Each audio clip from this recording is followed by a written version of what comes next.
বাংলাদেশের আকাশ কিন্তু দাপট বিদেশি এয়ারলাইন্সের। বিশ্বাস করতে কষ্ট হলেও সত্য, দেশের আন্তর্জাতিক আকাশপথের প্রায় ৭০% বাজার বর্তমান নিয়ন্ত্রণ করছে ৩৭টি বিদেশি এয়ারলাইন্স।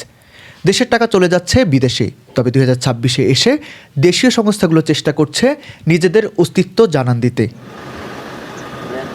২০২৪ সালে ঢাকার শাহজালাল আন্তর্জাতিক বিমানবন্দর ব্যবহার করেছেন প্রায় ১,২৫,০০,০০০ আন্তর্জাতিক যাত্রী, যা আগের বছরের চেয়ে ৭% বেশি। বিশাল এই বাজারের সিংহভাগ যাত্রী পরিবহন করছে বিদেশি বিমান সংস্থাগুলো। তবে ২০২৬ সালকে টার্গেট করে দেশীয় সংস্থাগুলো তৈরি করছে নতুন ছক। চলতি বছর বাংলাদেশের 4টি এয়ারলাইন্স বিমান বাংলাদেশ, ইউএস বাংলা, নভোএয়ার এবং এয়ার এস্ট্রা চেষ্টা করছে আন্তর্জাতিক রুট দখলের। তাদের মূল টার্গেট দক্ষিণ এশিয়া, দক্ষিণ পূর্ব এশিয়া, মধ্যপ্রাচ্য এবং ইউরোপ। কারণ এসব অঞ্চলেই দেশের প্রবাসী এবং পর্যটকরা সবচেয়ে বেশি যাতায়াত করেন। তবে ইচ্ছের কমতি না থাকলেও বড় বাধা হয়ে দাঁড়িয়েছে উড়োজাহাজ সংকট। করোনা পরবর্তী সময়ে বিশ্বজুড়ে যাত্রীর চাপ বাড়লেও বিমান তৈরির গতি কমেছে। বোয়িং বা এয়ারবাসের মতো নির্মাতারা চাহিদা অনুযায়ী বিমান দিতে পারছে না, ফলে লিজ পাওয়াটাও এখন সোনার হরিণ। দেশের সবচেয়ে বড় বেসরকারি এয়ারলাইন্স ইউএস বাংলার নজর এবার ইউরোপ ও মধ্যপ্রাচ্যে। তাদের বর্তমান বহরে 25টি উড়োজাহাজ থাকলেও তারা থামতে নারাজ। লন্ডন ও রোম রুটে ফ্লাইট চালুর জন্য জোর চেষ্টা চালাচ্ছে ইউএস বাংলা। শুধু তাই নয়, এবছরই মদিনাতেও ফ্লাইট শুরুর পরিকল্পনা করছে এই বিমান সংস্থাটি। আমাদের বহরে ইতিমধ্যে প্রায় 25টা এয়ারক্রাফট যোগ হয়েছে।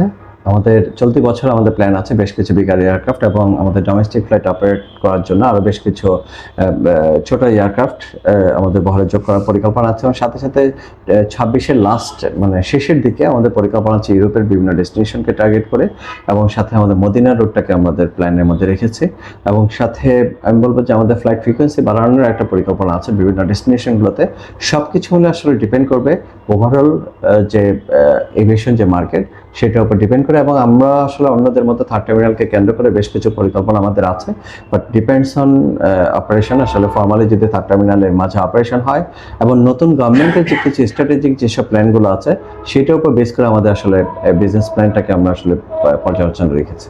এদিকে ভারতের ভিসার নিয়ম কড়াকড়ি হওয়ায় কলকাতা ও চেন্নাই রুটে ফ্লাইট সংখ্যা অনেক কমাতে হয়েছে।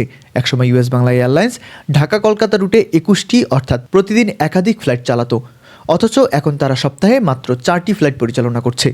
চিকিৎসা গন্তব্য চেন্নাই রুটে তাদের ফ্লাইট সংখ্যা নেমে এসেছে সপ্তাহে মাত্র 3 দিনে। এদিকে আন্তর্জাতিক গন্তব্য কলকাতায় ফ্লাইট থাকলেও ভিসা জটিলতায় ফ্লাইট বন্ধ করেছে নভোএয়ার। দীর্ঘ 3 বছরের প্রচেষ্টার পর নভোএয়ার আশা করছে চলতি বছরের মাঝামাঝি সময়ে তারা আন্তর্জাতিক আকাশপথে ডানা মেলবে। তাদের টার্গেট ব্যাংকক, কুয়ালালামপুর, সিঙ্গাপুর এবং মধ্যপ্রাচ্যের দুবাই, শারজাহ ও মাস্কট। আমাদের সেই 2022-এর যে পরিকল্পনা সেটা নিয়ে আমরা এগিয়ে যাচ্ছি, এবং সেই পরিকল্পনাটা হলো যে আমরা যে সাউথ ইস্ট এশিয়াতে আমাদের 3টা ডেস্টিনেশন আমাদের ফ্লাইট শুরু করব, এবং মধ্যপ্রাচ্যে আমরা 3টা ডেস্টিনেশন ফ্লাইট শুরু করব।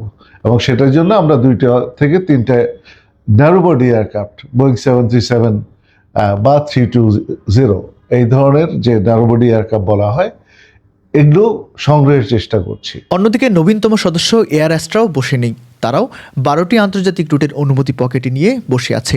নতুন বিমান লিজ নিয়ে নেপাল, থাইল্যান্ড ও মালয়েশিয়ায় ফ্লাইট শুরুর স্বপ্ন দেখছে তারা। দেশের জাতীয় পতাকাবাহী বিমান বাংলাদেশ এয়ারলাইন্স আগামী 29 জানুয়ারি থেকেই আবার চালু করছে ঢাকা করাচি ফ্লাইট। বর্তমানে 22টি আন্তর্জাতিক রুটে চললেও তাদের নজর এখন আমেরিকা ও পূর্ব এশিয়ায়। তবে সব পরিকল্পনাই আটকে আছে নতুন উড়োজাহাজের উপর। বোয়িং থেকে 14টি নতুন বিমান কেনার কথা থাকলেও সেগুলো পেতে সময় লাগবে 4 থেকে 5 বছর। তাই আপাতত নিজের বিমান দিয়েই ঘাটতি মেটানোর চেষ্টা করছে জাতীয় এই বিমান সংস্থাটি। প্রবাসী কর্মীদের পাঠানো রেমিটেন্স আর পর্যটকদের ডলার সবই যদি বিদেশি এয়ারলাইন্সের পকেটে যায়, তবে দেশের লাভ কি? সংশ্লিষ্টদের মতে সময় এসেছে দেশীয় এয়ারলাইন্সগুলোর পাশে দাঁড়ানোর। আকাশপথের এই লড়াইয়ে বাংলাদেশ জিতলে জিতবে দেশের অর্থনীতি।